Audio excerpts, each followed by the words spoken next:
Jóvenes, ¿cómo están? Bienvenidos a una nueva clase del área de Historia del Perú. Esperando que se encuentren muy bien en casa cada uno de ustedes con la bendición de Dios, vamos a tocar un tema muy importante, de los cuales ya veníamos trabajando en clases anteriores, y es acerca de las culturas preincas. Hemos trabajado muchas, desde Chavín hasta Huari, hasta Tiahuanaco también, pero el día de hoy vamos a trabajar una de las culturas que a veces poco se recuerda, pero que fue muy importante. Una de las culturas que se va a convertir en el símbolo de una de las regiones del Tahuantinsuyo.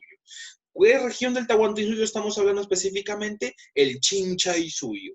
Entonces, el día de hoy nos vamos a enfocar a esta cultura que se va a ubicar en la parte costera central de nuestro país, la gran cultura Chincha. ¿Y por qué va a ser muy reconocida la cultura Chincha? Por su comercio, por su gran cantidad de flota de embarcaciones que los incas, cuando llegan a conquistarlos, esa flota de embarcaciones va a ser de mucha utilidad. Entonces, es incluso, y se habla prácticamente de que Tupac Yupanqui, desde ya, cuando se convierte en Inca, Tupac, Inca Yupanqui, va a realizar el primer viaje de exploración marítima hacia diversas islas en el Océano Pacífico. No es al 100% relatado y al 100% comprobado, pero poco a poco los estudios están indicando que este Inca posiblemente llegó a estas islas por los vestigios y restos que se han llegado a encontrar. Pero bien, no nos desenfoquemos. El día de hoy trabajamos acerca de esta gran cultura llamada Chincha, que tuvo una base social como muchas culturas preincas, donde la parte de la teocracia estaba siempre arriba, por debajo los militares, luego vienen el tema de la parte del pueblo, los campesinos, los comerciantes y finalmente los esclavos. Las divinidades principales no van a ser igual como el resto de las culturas preincas, sino van a tener divinidades diferentes. Por ejemplo, la divinidad principal de ellos va a ser Urpi Huachaj o Urpi Huachay, conocida con esos dos términos, que significa la mujer que pare palomas. Tiene una historia muy bonita, redactada y explicada por la gran historiadora María Roustorowski, pero también que ustedes ya posteriormente pueden indagar o investigar un poco más. Entonces, la religión, la economía, la parte de la cerámica, las manifestaciones culturales van a ser muy importantes y muy representativas de esta gran cultura llamada la cultura chincha.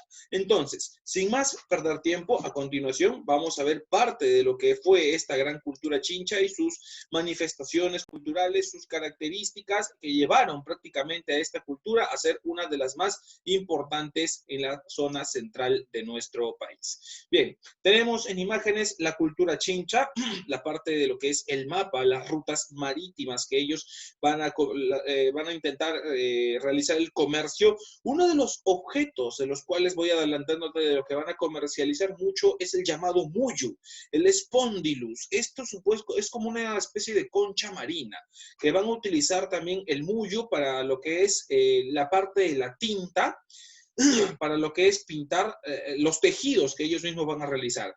Y las conchas y abanicos, caracoles que van a recolectar les va a servir para edificar o hacer pulseras, collares, brazaletes, etcétera, en esta época.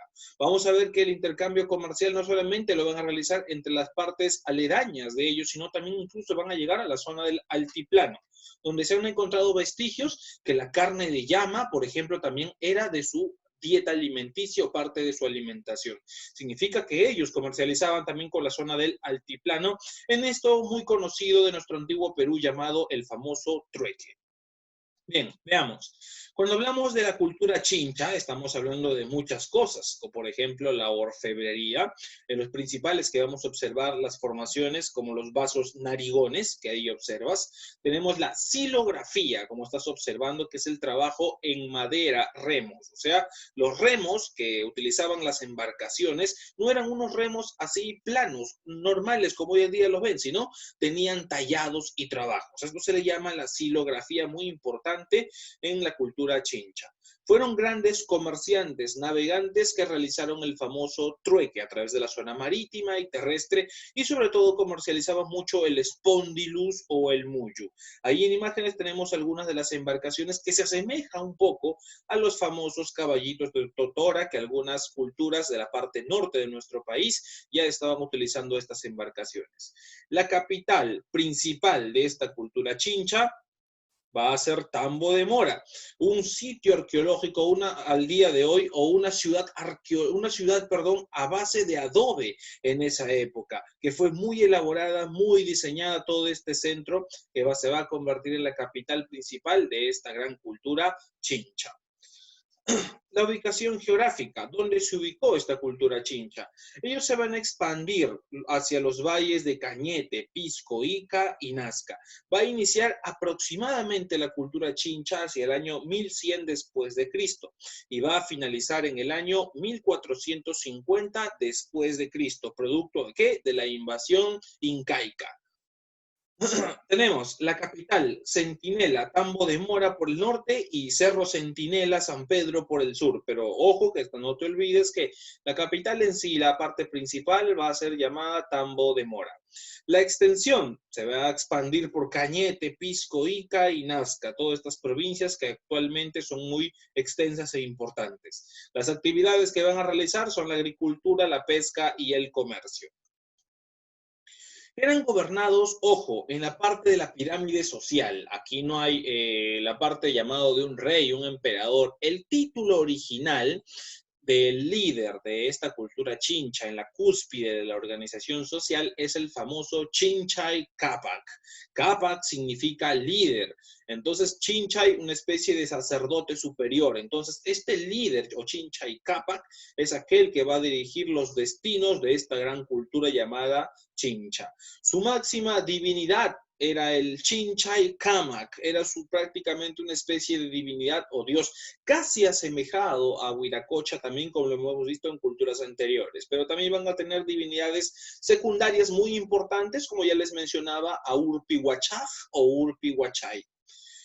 La cultura chincha, adelantándote un poco, va a ser conquistada por los incas durante el reinado de Pachacútec. Pachacútec fue el noveno inca, aquel que va a expandir y va a crear el Tahuantinsuyo, el formador o transformador del mundo. Y este prácticamente va a ser consolidado, esta conquista, sobre el gobierno de su hijo Tupac Inca Yupanqui hacia el año 1476. Es por eso que se habla que Tupac Inca Yupanqui fue el primer inca navegante que exploró las islas del Océano Pacífico y utilizó las embarcaciones o la poderosa flota de embarcaciones que tenía el Chinchay Capac en esta zona o región que va a ser el Chinchay suyo. Me olvidaba como dato, la cultura chincha, cuando los incas iban a conquistar o invadir, lo hacían de dos formas, pacífica o violentamente. La parte de la cultura chincha se sometieron pacíficamente y a cambio de que el Chinchay Capac fue parte de la nobleza incaica, tuvo privilegios. Como dato, por ejemplo, el único quien podía ser llevado en andas, en el Tahuantinsuyo, era el Inca, pero permitió que fuese otro también llevado en andas. ¿Y quién fue? El Chinchay Capac. El Chinchay Capac también era llevado en andas detrás del Inca. ¿Y esto por qué? Porque el Chinchay Capac tenía una poderosa flota de embarcaciones que le servía mucho a la parte del Inca, y el Inca lo sometió pacíficamente, prometiéndole respetar todo y hacerlo parte de su nobleza como dato. En el comercio, se van a dedicar a la pesca, sobre todo la parte de crustáceos, moluscos y peces, como base de su alimentación y de intercambio comercial. Van a utilizar balsas de totora para comercializar aquellos que ya hemos visto y que hoy en día son llamados los famosos caballitos de totora.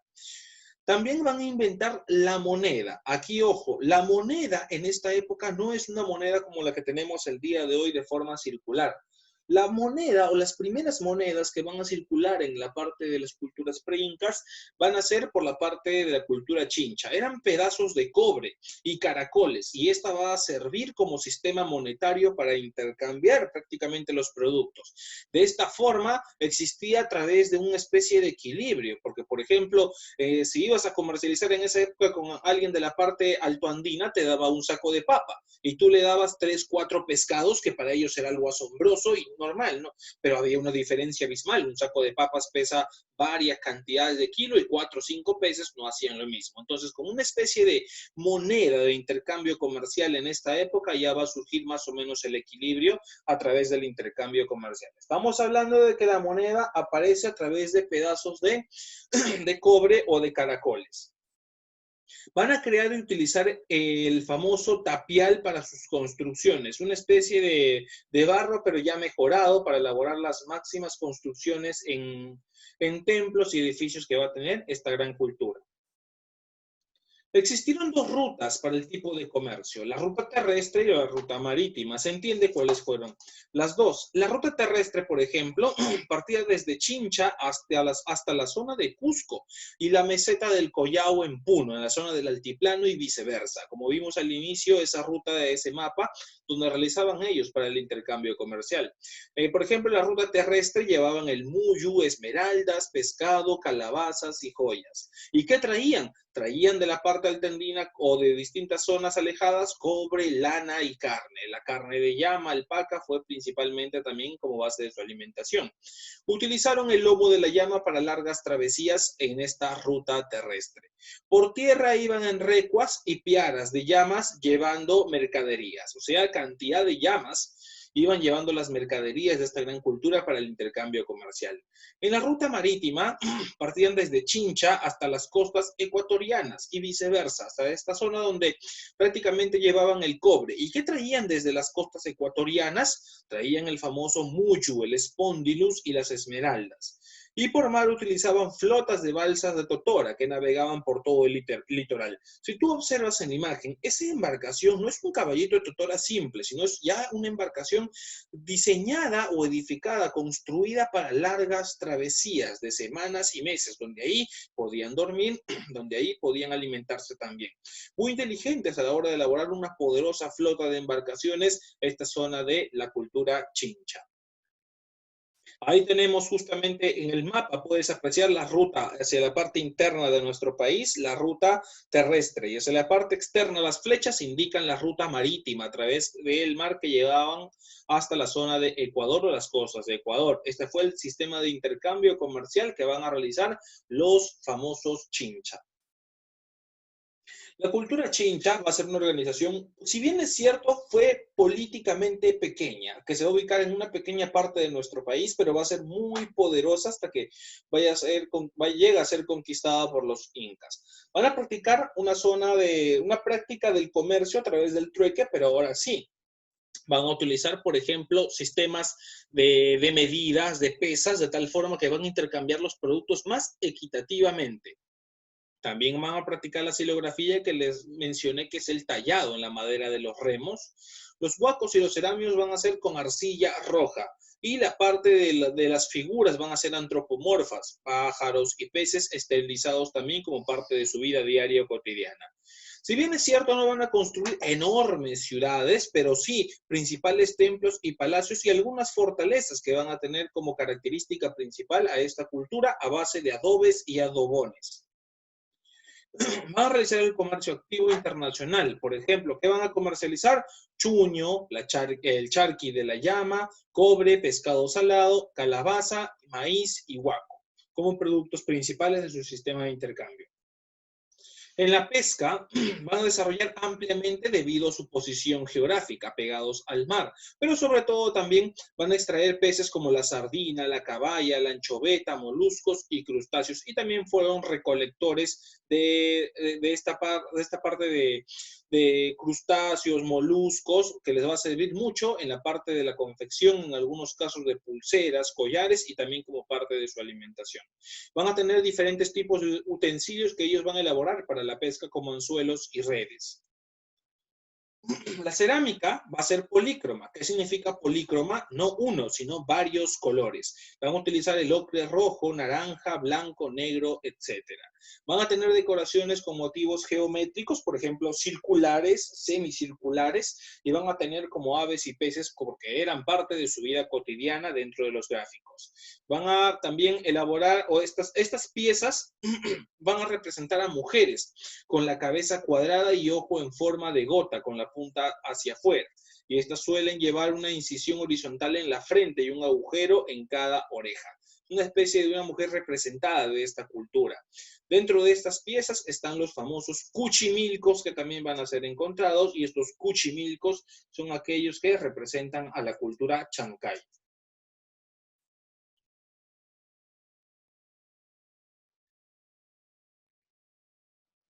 Bien, aquí tenemos en la parte de la cerámica, ahí miren, observen ustedes, en la parte polícroma diferentes colores, la forma, no todas fueron redondas o circulares, algunas tienen base más aplanada, tienen asa puente, son una especie de cántaros también, ¿no? Pero miren las imágenes representativas y ahí tenemos en la primera imagen que tiene un fondo azul, tenemos una especie de cuchimilco que era de la parte de la cultura chancay. Entonces, como ellos intercambiaban mucho, también van a llegar hasta la zona, la parte de lo que fue la cultura chancay, un intercambio comercial muy importante con ellos, y también en la parte de la cerámica, ¿no? De cómo elaborar las distintas figuras o vasijas que van a realizar. La orfebrería significa los trabajos en metales. Entre los objetos encontrados están los famosos vasos narigones.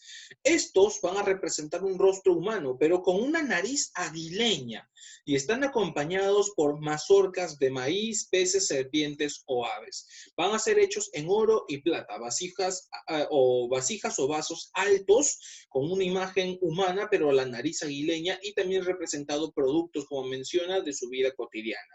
Estos van a ser muy característicos por la fusión, tal vez. ¿Por qué nariz aguileña? Puede ser representativo a las aves, la diversidad y cantidad de aves que existían en esta zona marítima o costera.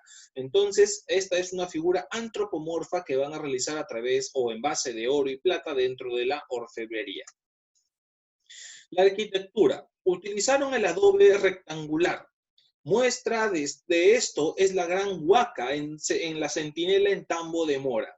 Tiene un área aproximado de 4 millones de metros cuadrados. ¿De acuerdo? O sea, es prácticamente, no es, a ver, 4 millones, aquí quiero un error, aquí es 40.000 metros cuadrados. O sea, fue prácticamente muy amplio, pero también el adobe también va a ser como base fundamental para las edificaciones y construcciones, sobre todo de la capital, que va a ser Tambo de Mora.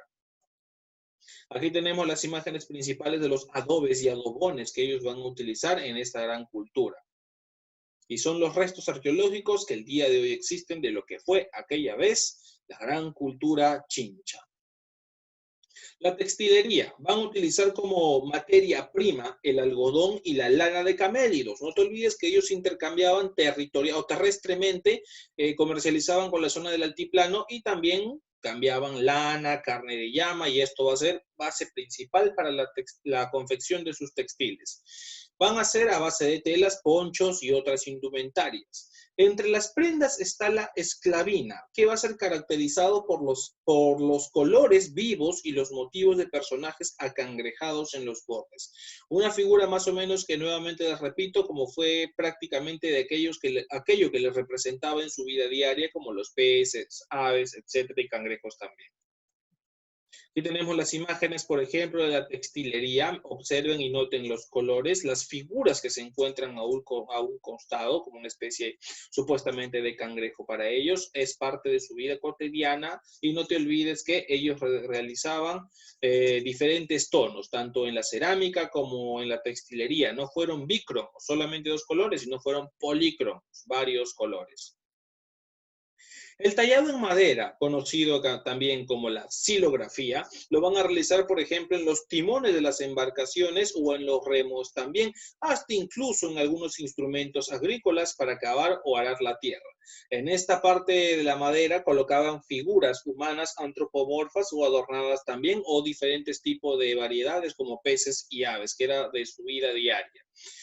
Estos trabajos finalmente van a ser muy representativos para ellos, porque van a plasmar todo lo que pasaba en su día a día, y también representa un gran avance en la silografía en esta época. Ahí tenemos, por ejemplo, mira, ve un tallado en la madera, que es una pala ceremonial a base de madera. Noten la media luna formada por el espacio. Tiene una especie de media luna, pero miren en la parte de arriba. Esa es la silografía, el tallado de los seres o de las personas, de los peces que están prácticamente diseñados. Esto lo hacían en los remos también, o en diferentes ornamentos. Muy bien, jóvenes, entonces aquí hemos visto y cómo finalizó prácticamente la gran cultura chincha. Hemos observado justamente acerca de ello y también no te olvides que ellos van a ser conquistados por los incas durante el reinado del noveno inca Pachacútec, aproximadamente hacia el año 1470 en adelante. Ya en 1476 su hijo Tupac Inca Yupanqui va a prácticamente consolidar esto y va a anexarlo y van a ya más o menos estabilizar o conformar definitivamente lo que va a ser una de las regiones del Tahuantinsuyo llamado el Chinchaysuyo.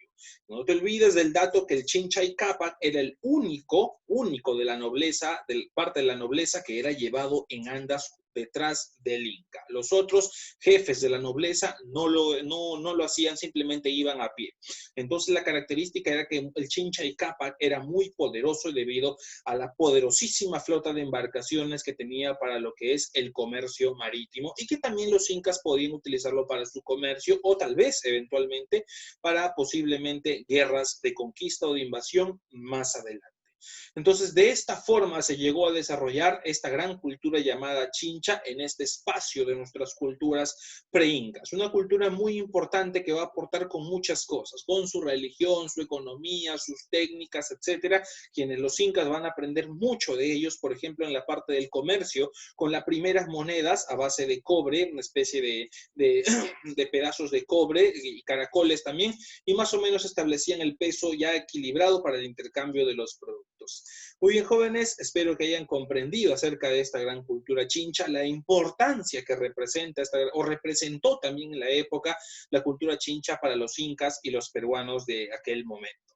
Muy bien, jóvenes, me despido, espero que hayan tomado nota. Espero que les haya gustado el tema. Conmigo será hasta una siguiente oportunidad. Nos vemos. Cuídense por favor en casita. Tomen las medidas del gobierno, como lavarse las manos, mantener el metro de distancia y usar mascarillas si es que llegan a salir. Nos vemos, jóvenes. Que Dios los bendiga y hasta la siguiente clase.